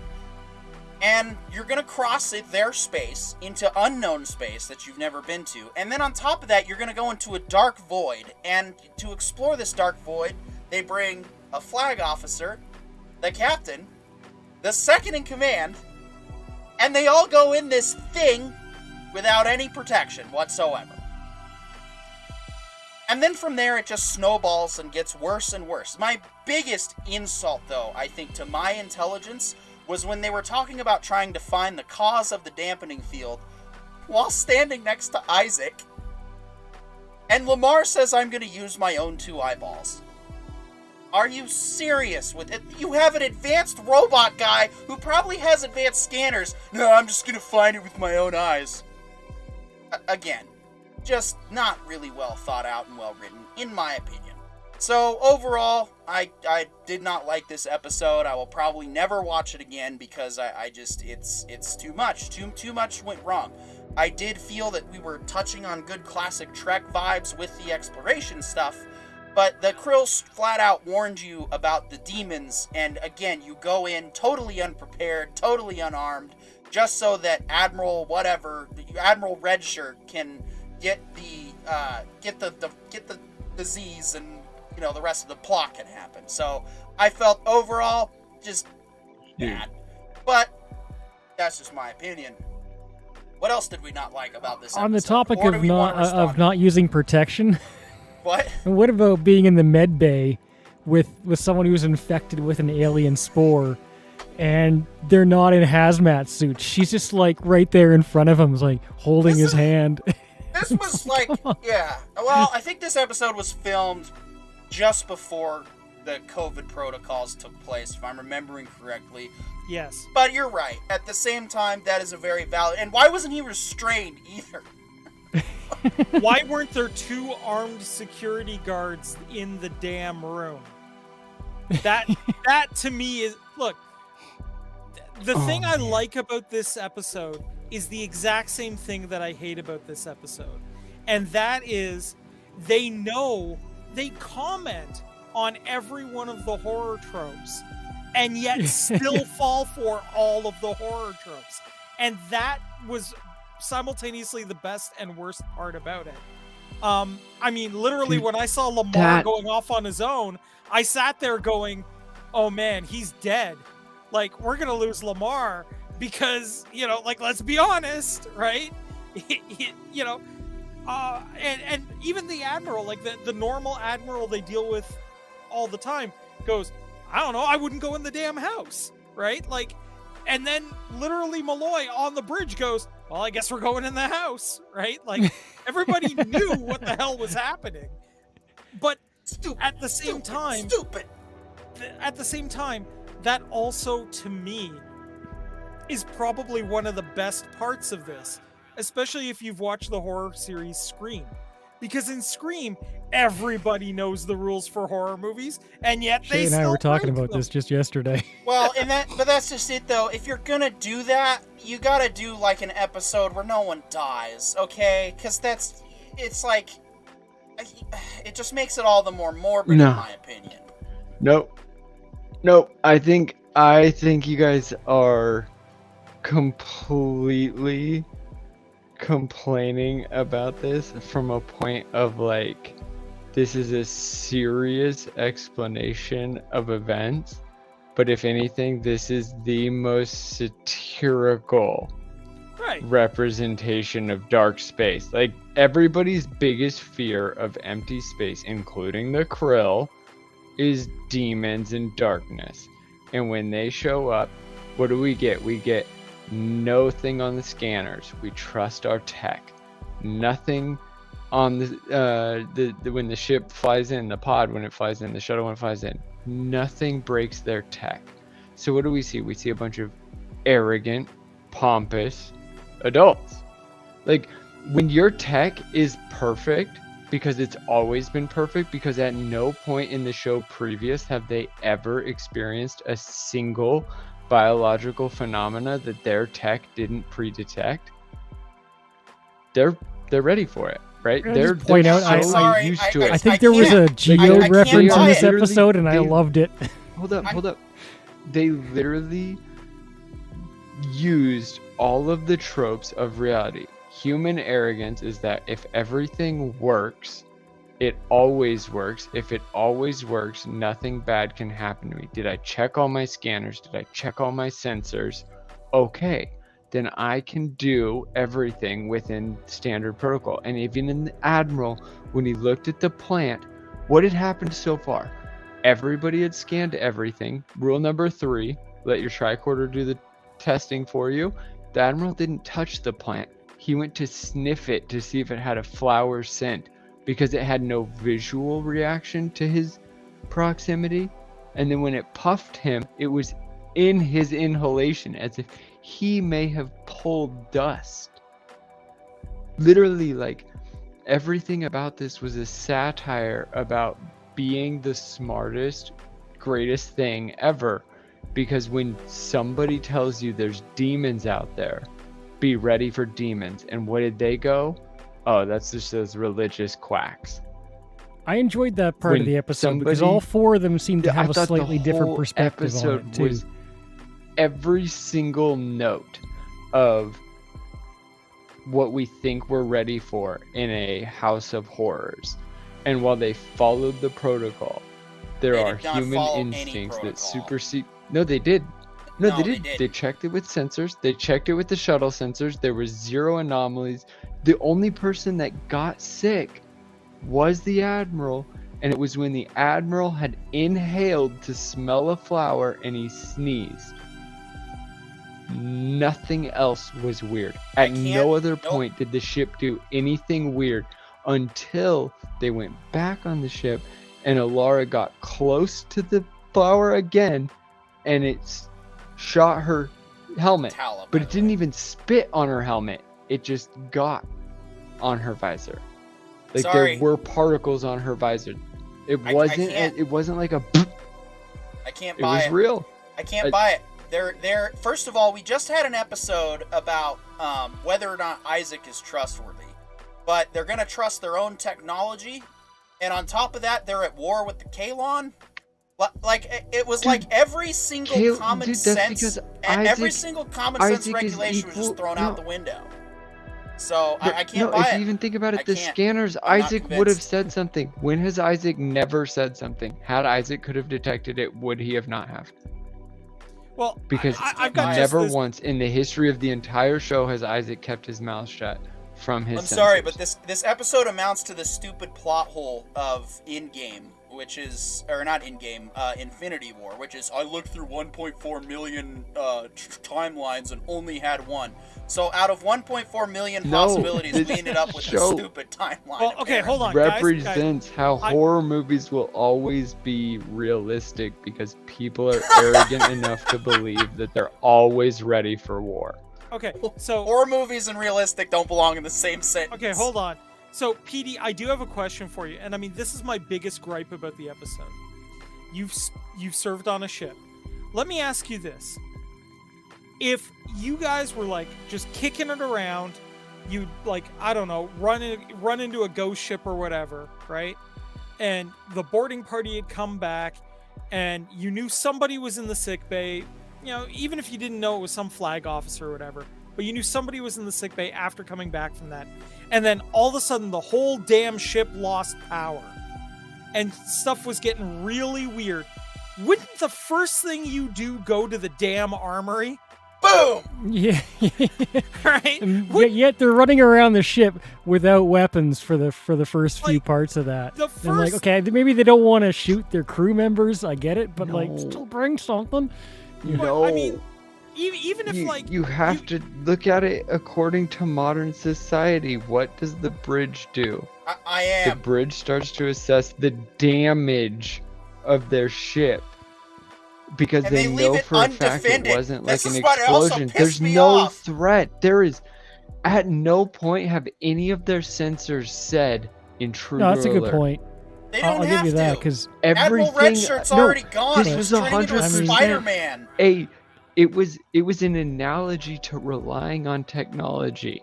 Like, you guys are mad at it for the same reason every black person is mad at I should point out I actually really liked this episode. I can laugh at some of the stuff about it, but I actually really liked it. Yeah, like for the record, I did enjoy the episode. That's why I'm defending it. I literally sat there with my wife, and we were literally going through scene after scene going, okay, this is what's going to happen next. Because, fun fact, don't know if you guys know this. Do you remember the TNG episode where everybody on the ship started devolving? Yes. Same writers. John, you haven't gotten there yet. Really? Same writers. Oh, so they evolved their writing. Yeah, it's the exact same writers. So as soon as we realized that, we were able to call beat for beat what was going to happen in the episode. I didn't even know that. I didn't even know that, and Hannah and I were still getting, it was predictable. And that was also why we didn't enjoy it, because it was like, oh, let me guess, they're going to do stupid thing number 522. Yep, there it is. So it wasn't enjoyable for me, and we'll just go ahead and move to quickly. I think. Actually, no, set general I wanna say one of the main reasons why I think you didn't like it and why you hated it is because it was a horror movie in the most specific sense. I think Corion hit it on the head. It was Scream, but it was within the Orville verse. It was according to the Orville verse. Yeah, and while it may not have been your preferred execution, I loved it personally. I thought it was phenomenal. Yeah, I thought it was funny. My standard for horror film, it was just. My standard for horror film is John Carpenter's The Thing. I think that is one of the best executed horror films ever to grace the screen, and not even just a horror film. It's a great movie in general, in my opinion. But we will definitely add that. Is it a horror or is it a thriller? Because the question about horror is just unprecedented danger. And if anything, this is the worst danger the Orville has ever faced. Because the Kalon, as crazy as they are, they don't assimilate anything. One thing I really didn't like about the episode it was to that point. Assimilation factor. Oh, I get it. The dampening field dampened their delta wave, obviously. How could I not realize the dampening field is what made them dumb? Of course. On the point of John Carpenter and really the horror aspect, one thing I think they missed on this episode is they just CG'd the aliens. And it was like, God, the fight between and Tala then it the became spider like they were just people all was over the bad. place. It's like, okay, you know what? That first shot was good. But if you just went with the prosthetics on this and in the darkness, not entirely seen and sneaking up like Alien, it would have been way more effective. 100% agree with you there, Chris. I think doing the CG fight was that was so painful. Oh and yeah, bad. that was. I heard it's some a people little that were painful. It praising didn't, it, didn't like, last long, but no. it's like, yeah. I guess that's, to me though, that's right in line with Trek. Like, if anything, that was an ode to a Trek fight. Because everything I've been watching in TNG is about right there. There are no CGI Every battles, fight, though. They every stick single with the alien, prosthetics. yeah, even the Stick with the prosthetics they're bad, and there's definitely CGI because there's no way they covered an entire shuttle in black goo. There was I only mean, you got the composite electric shots whips in Next Gen. in There is season no. There is no. As There's far C- as I understand, the only computer effects are the There's a transporter, ton of VFX. phasers. Most of it's all model work and practical costume. The black goo that kills Tasha. It's a costume. Every time it moved, that was CG. No, No. that was practical. That I know for sure. I've watched. There was. Oh, Good wait a practical minute! effects. Wait a no way minute! they moved the goo. Wait a minute! When the goo went You're to the watching- spaceship and covered the entire shuttle. Wait a minute! You're watching, the updated one. You're not watching. I'm watching the Paramount videos. Whatever's on. Yeah. Oh, the Okay, Blu-ray yeah. editions. Yeah. They redid is it all added? the effects. We could probably do a whole series on the difference between the original Buffy and the abomination that was the updated HD Buffy. Yeah. Yeah. There's a they redid all the effects and space shots in the Paramount Plus version. Oh, they redid the space shots too. Yeah. No, some Not of them a are lot. better. Not a lot. Some of them There's are. a lot Some of them are that better, are but- original. But the model work on the Enterprise D is some of the best television. Yeah. Right. But I will say this. No, Wolf but 359 that means- looks dope okay. as hell in the updated. Yeah, I'll give you that. If you're correct, I don't think they changed the model. I think what Corion is saying when they updated the space is they literally updated the space, because that is something that has not bothered me yet, is every time they do a flyby, the space feels just like Interstellar. It's They might have, terrifyingly they might have kept black the original model and shot dark and then thrown and it on a new deep. background. I would approve. Yep. I would approve of that. That's what I'm thinking. Yeah. Well, that's what I'm saying. Is Yeah, like it because I remember actually, watching like it even too, the and it still warp. did the swooping Dude, I feel like effect. how close to warp was to Star Trek? How close was it? Or not Star Trek, Star Wars. When Huh? when they would hit hyperdrive. Oh, how close they- to that? Like, It was Not totally even different. comparable. Hyperspace is Right. considerably But, faster like- than warp drive. how many trails? Like, how long were the trails on stars when they passed it in warp?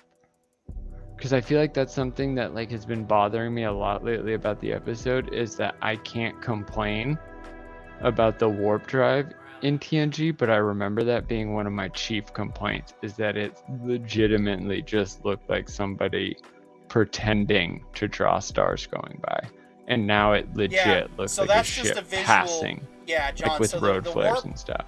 the warp effect is just a visual illusion. That's just what everyone has a different one. That's why Discoveries looks more like hyperspace, because they're realizing Well, you're not gonna. It's not gonna I'm- look I- like stars coming close to you.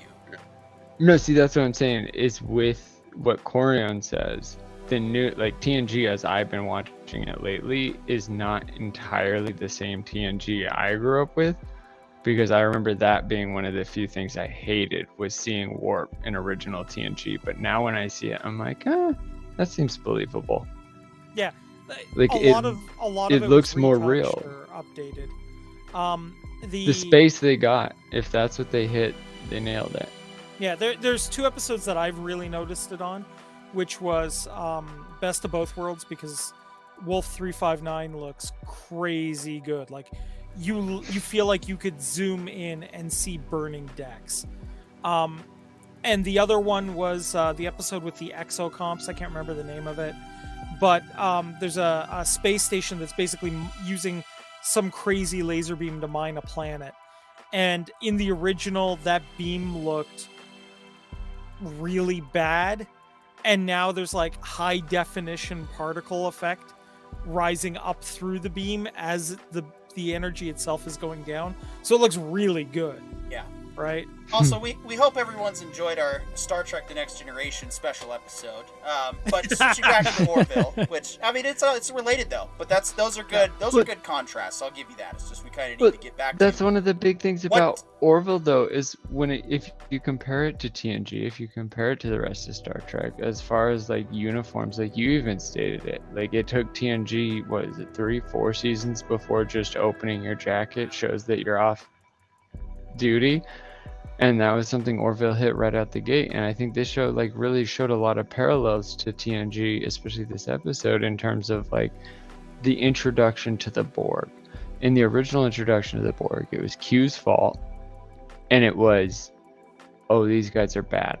We need to get out of here, right? But then the introduction to this species was very much human arrogance. Like they had every warning going against them, telling them no, and they're like, we are explorers, we're going to explore this space no matter what we find, we're good enough to destroy it, we'll fight it, even if like you haven't explored it, Krill, who calls us your equal, but you haven't explored it, but we're good enough.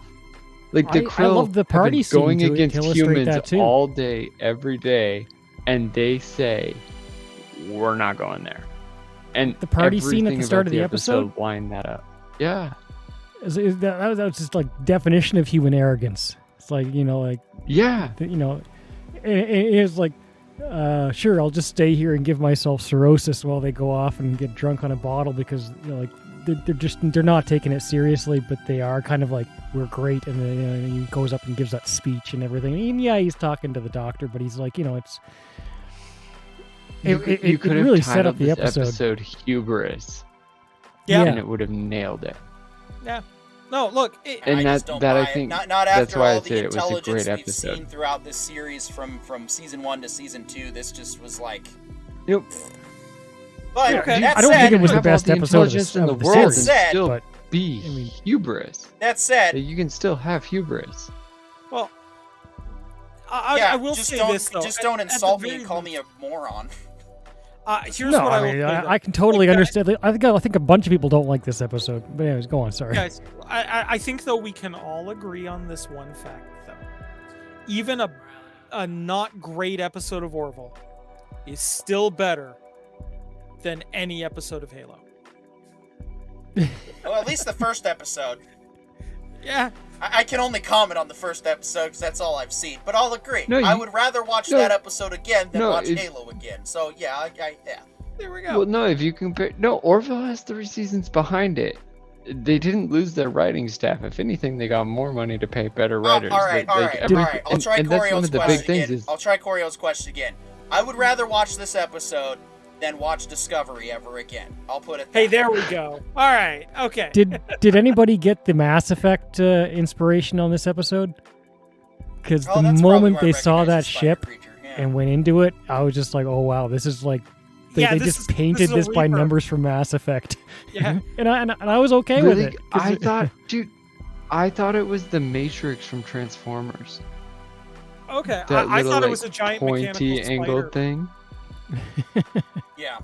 So I actually did like the party scene. I did like like I said, I liked the build up. I felt that it felt like proper Star Trek at that point. That hey, we're gonna go explore, and then they threw all the precautions out the airlock, and that's where it lost it for me. But I will say that the acting was good. I didn't feel any parts of the acting that were bad.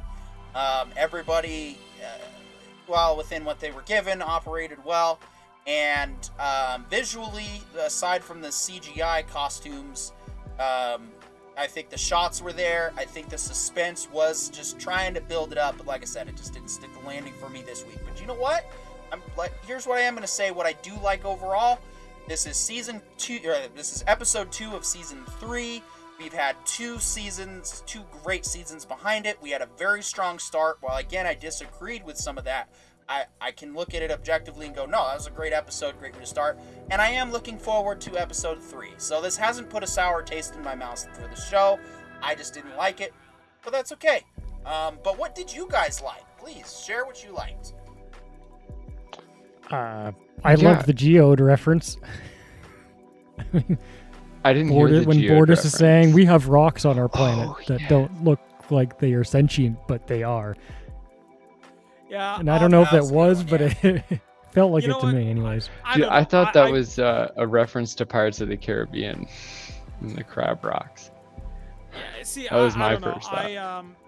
To me, what I actually really liked was, so for those who don't know, originally the premise for the Borg, for those that don't know, do you remember the little arachnid creatures that were taking over members of Star Trek?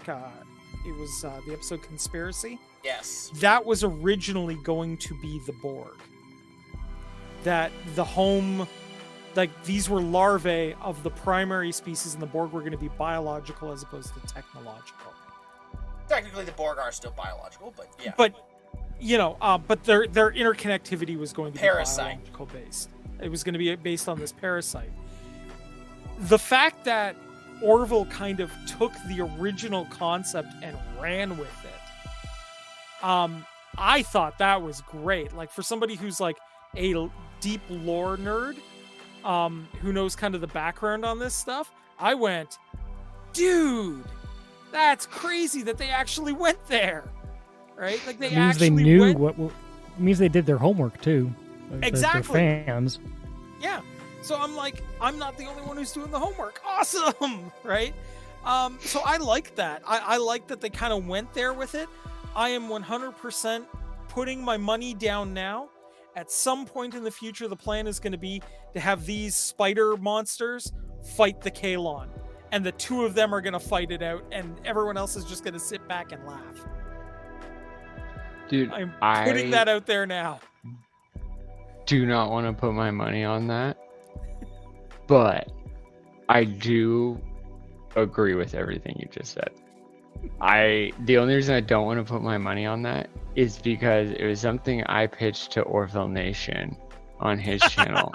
The aliens very clearly resembled the Borg in their just presence. Like they went from being non-existent to on the ship and a threat to the ship within the span of like 15 minutes.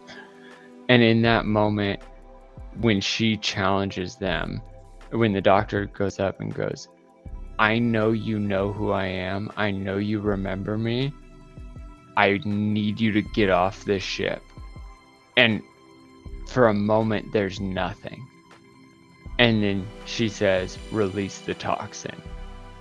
And the guy goes, oh, she forgot her Hippocratic oath. She said no to it in order to kill us. Okay. And then he goes, we'll be back. Like, he knew that he was dealing with a sentient, powerful force, and he didn't realize how powerful it was until it literally illuminated their one fatal flaw. And then it was like, all right, we're not done. This is just a setback. I'll come back. I know what's wrong. I know what you exploited. Well done. I'll be back. And that to me really set up this, like, not necessarily like Kalon fight, but if anything, a reason for the Kalon to finally join them, because I get the feeling that there's going to be a scene in the future where Isaac gets infected. And because the way I interpreted this group is like they declared that they had a mission and clearly warp technology, because the moment that the distress signal turned off, it switched to come here, which means, hey, where's everybody else that's in the Matrix item thing. Let's meet up, which was very Borg-esque. Like, the collective has been alerted. Yeah. It really set up a dark, bigger future, something bigger than the Kaylon, something bigger than the zoo people. I love this episode. I also like in that scene how they didn't play into the whether there's anything left. They didn't answer it. They didn't really extrapolate on it. They left it completely up in the air. When that scene was about to happen, I admit I was worried. I felt like, oh no, are they gonna go into this whole thing where there's a little part of them left and all that? And they just didn't. They went in a much smarter direction. Yeah, I like that because like I hate, like, my biggest didn't like was the fact that suddenly the Doctor was married. For many episodes, we saw this single mom A little bit through in shoehorned, vitro fertilization, and it felt shoehorned, and then they just killed him. And I was like, well, if you're going to shoehorn somebody in, red shirt the shit out of them, and it worked. Well, I will say this. If they put her kid's father on the ship, he better be played by Avery Brooks, because that is the only way I will accept that's how that works. I honestly thought it was going to be Avery Brooks, and then I was disappointed it wasn't. But then, of course, Admiral Redshirt bit the dust, so whatever. So yes, I honestly hope that the children's father is Avery Brooks in some capacity, because that's yes. Yeah. Like, if it's Avery Brooks, I want Avery Brooks to have no idea. I want it to be one of those, I donated to a sperm bank and then ran in to the recipient / her children. Or that would be such an interesting conundrum, especially in the future, for him to just be like. Or even better, he didn't even run into a sperm bank. She just really liked the guy. He was in for a medical exam. She took what she needed. That would bring up so many interesting freaking situations. Bro, that would explain her whole like vibe. Is like the reason she resonates with the universe is she did something bad, and she's always gotten away with it. And maybe it's like part of her is like the reason she always tries to find the most difficult challenge is because she deserves to face it for what she did originally. Yeah, that would be a really interesting conundrum. Also, this hypothetical Avery Brooks character that may or may not show up in this season, he's got to be a devout religious fundamentalist of some kind. I mean, that's, that's the cherry on top. Polar opposite to her. Yeah. Everything she interpreted of him, completely wrong. Just, he is not only like religious fundamentalist, but like religious farmer fundamentalist, like Amish. Oh no, their version of Amish. He's got to still be Space Jesus, dude. Because let's be honest, in Deep Space Nine, Cisco is Space Jesus, and this would be perfect. Yep. I mean, in my opinion, he's Space Jesus even without the Space Jesus implications. He's just that great of a captain. That would be. Well, that'd be even funnier if Avery it was Brooks? Space Jesus Amish. Like, he was legitimately angry that the people weren't just farming their planets. Okay, but for the record, I can never see Avery Brooks personally as Space Jesus, as he cost me $200 in a pool game. So, well, that's what you get for betting against Jesus, Corione. Well, to be perfectly honest, no, that's what I get for playing against him and getting sharked. Because the dude is vicious. He man ran the table on me, and you know what? You're watching him play, and I'm like, I'm gonna lose a whole lot of money, but I ain't even mad, you know. Honestly, I'll just take more of him in anything at this point. With no embarrassment, he's my favorite. He just is, and give me more of him, please. Yeah, if the show ever gets slow, I think we need to do love letters to the various captains and talk about their virtues and whatnot, because I could write a book on Cisco. Picard, as far as Sun Tzu goes, Picard is the picture-perfect representation of what Sun Tzu saw for a general. Like, because as far as the Navy is concerned, captain and general are basically synonymous. I mean, it's captain and colonel by modern standards, but a colonel is more of a general than a general is by modern standards. Yeah. And just the way Picard deals with things is, I think it's exactly what you said earlier in today's episode, Parker, is the cast falls into their role the more they play that role. And the more I watch Picard become a person and not a character, the more I see an inspirational general. Like, it really explains to me why the military lost all the outsiders. Like, before sci-fi, before modern media, the military was the end-all be-all for the outcasts. It was where everybody went to go find a reason to exist. And now in modern times, it's like, well, I could join the Trekkies, I could join the military, I could join something else, I could join, and there's so many more groups for us to join. And so, like, to see the Trekkies and to see Trek be a real general, like, because if anything, Star Trek is the science description of what scientists would look like if they were in charge of the military. And I'm like pro that military from being in the military for like all my life. I was like, I would never trust science with my defense, but if the scientists were like Starfleet, I'd trust them all day. And I think that's something that would be really fun, is discussing captains and their philosophies. And I would even lump in Ed Mercer, because as far as like who I want to follow into battle, it's Ed Mercer, because I don't think he's going to be waging wars on nations. I think he's going to be taking me on Magellan style adventures. And that's what, me personally, that's the captain I want to be with, is an adventure explorer. And yeah. No, I'm following Cisco to literal hell. He's got the wartime experience, as you will soon find out. So wait a minute. So you're saying you'd follow him into the Palwraith cave? Because, I mean, straight up. That's what I meant by literal hell, not, made up hell.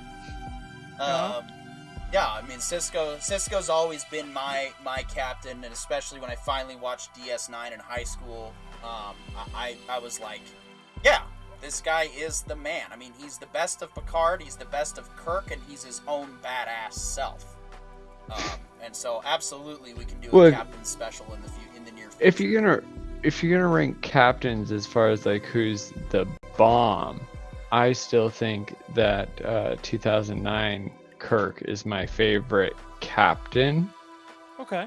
But if you're gonna rank people that I want to follow, Ed Mercer's the captain that's gonna give me the adventure I most want to be on. Fair. I mean, personally, like 100%, I'm like, I'd want to sign up under Cisco. But that being said, and I'm going to put a little bit of a controversial one here. That being said, I would 100%, I'd probably rather enjoy, like I would rather serve, if I was going to be stuck somewhere, under Janeway. Because at the very least, Janeway's going to do her damnedest to get me home. I feel like my survivability under Janeway is higher than Cisco. That's going to be an interesting discussion for our, spur of the moment, impromptu planned captain's discussion that we may have to have. Oh, maybe we'll have that on the Trek anniversary. We'll have a captain of captains debate. Huh? Yep. Captain of captains debate. Yeah, I think it's the 55th year this year for Star Trek. I think it is. It might be. But September is, I believe, the anniversary date. So we'll definitely plan that out. I think that'll be a lot of fun, and we can definitely get more panelists for that and make it a 3 and or 4 hour special, or like we did with Star Wars. Actually, that would be a good one to do a undetermined Star Wars stream. So let's definitely do that. So to our viewers watching and our podcast, let's hear at the Writer Brothers. Huh? Let's hear at the Writer Brothers Let's start Star Trek Day on Gene Roddenberry. He passed away, correct? Yeah. Yes. So do we want Star Trek Day to be his birthday or his death day? Star Trek Day is usually the first day that the first episode of TOS aired, which was September something, 1966. Let's give credit to the man who created it and make Star Trek Day his birthday or death day, depending on which person you like better. The man who created it with each subsequent series, John. But we'll discuss it Discovery, more offline. Was that credit? We'll discuss more particulars every every single series always had based on Star Trek created by Gene Roddenberry. Every series is required. Oh no, by law to put that there. No, that's why I'm saying here at the Writer Brothers we support the man. It's kind of like Martin Luther King Day, like we support his birthday. Do we want to support Gene Roddenberry's birthday or death day? Like, did he go out like a with a flame and we support his death day, or? This sounds like a discussion best sure. off the air. All right, we are down to the final 2 minutes. And any final thoughts regarding Orville? I'm looking forward to next week's episode. I have no idea what's going to happen. And no, I'm not going to watch any of the trailers because I'm at the point in my life where if I like something, I'm going to be there anyway. Kind of like what John does nowadays with movies. So there is some wisdom in not watching anything. Any of the hype material, rather. I have no idea where the season's going to go. I don't know if it's going to be episodic largely or whether they have a larger plot arc in mind. And I'll definitely be interested to see how that plays out. Yeah, Same. I'm optimistic. I'm hopeful for the series.